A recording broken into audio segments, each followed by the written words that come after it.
When was that last time you took a chance or a risk? And how did that make you feel? It's a little scary, but it can be a lot of fun. So let me take you back. Back when I'm a reporter, I'm in a big field. I'm with my photographer.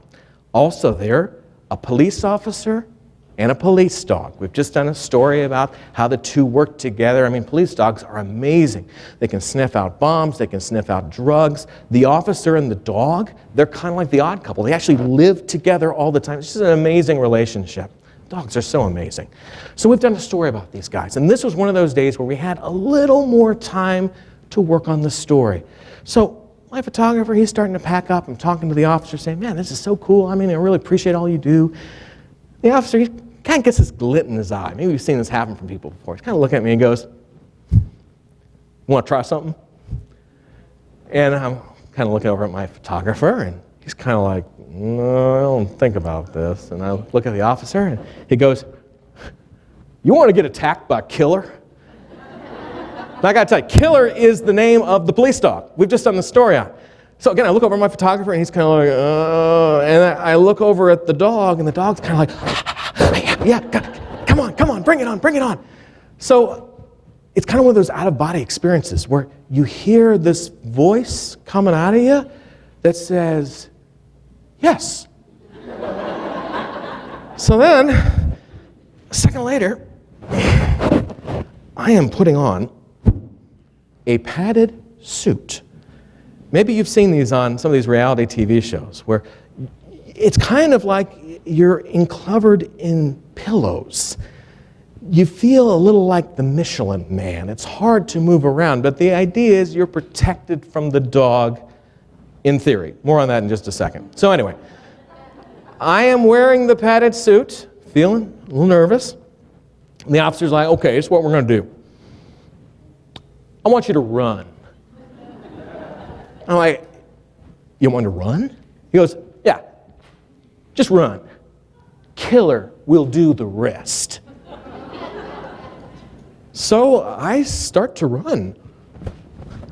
And then I kind of hear him say something like, get him. And there's a sonic boom and this blur that is coming towards me really fast. And then before I know it, Killer grabs me and I go down. Now, something I learned. When you're attacked by a police dog and you're wearing a padded suit, it is extremely difficult to get back up. You're kind of like a turtle who's on his back. Kind of like, uh-oh, this is going to be hard. But eventually, they pull me back up, and my heart is beating. I mean, whoa, adrenaline rush. And I scan myself over, and okay, everything still seems to be where it's supposed to be. Okay, this is fun. Wow, I tried something new. The officer can kind of see I'm having, an okay time. So he goes, you want to do something else? So again, I look over at the photographer, and he is like, stop while you're ahead, you stupid reporter. And I look at Killer, and Killer's looking at me like, oh, I can go all day. But this time, just a little more confidence. This voice comes out of me that says, yes. So the officer, he goes, okay, this is what we're going to do. You're going to stand right there. I'm going to stand right in front of you. Killer's going to be right next to me. I want you to punch me. And I'm like, you want me to punch you? And he goes, I want you to punch me. Killer, he will do the rest. So, I pull back the arm. And I am getting ready to throw the punch of the millennium.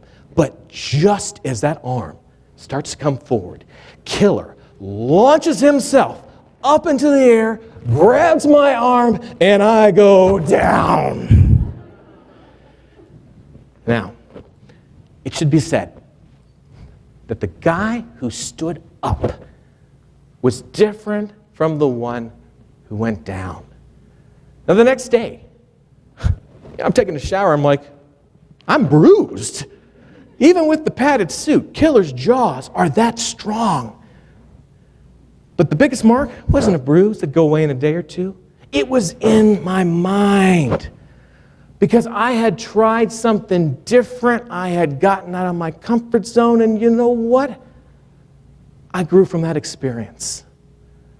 You know, how many times do we look back on our lives and maybe there was the pretty girl I didn't ask out, or the friends wanted to do something but I wasn't sure, or maybe I should have spoken up at work about something but I just didn't have the confidence.